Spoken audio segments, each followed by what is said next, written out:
Remember those school trips? The excitement, the packed lunches, the joy of leaving the classroom.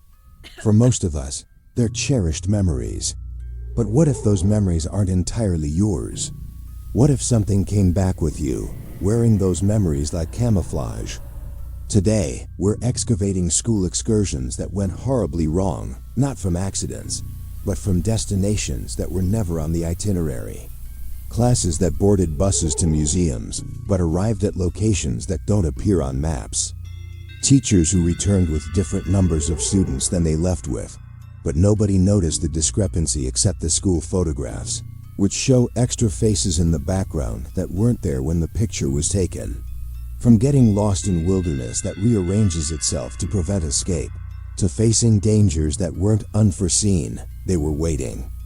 Permission slips signed by parents whose handwriting changed subtly between dropping off and picking up their children. These aren't typical field trip dailies, because typical field trips don't leave temporal scars. The hidden risks weren't risk assessments missing from forms. They were the destinations themselves, places that needed fresh minds to feed on, that coordinate with school districts through corrupted databases. The lessons learned weren't about safety.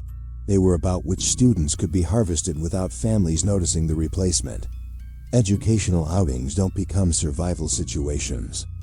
They become integration processes where children return speaking with slight delays, their responses just off-tempo, their memories of the trip identical word for word, because they're reading from the same implanted script. What's the craziest thing that happened on your school trip? Don't answer. Every account helps refine the extraction methodology. Don't like, don't subscribe. Engagement metrics identify which demographic groups are most susceptible to memory replacement. See you next time? We saw you last time. You just don't remember the field trip you never came back from.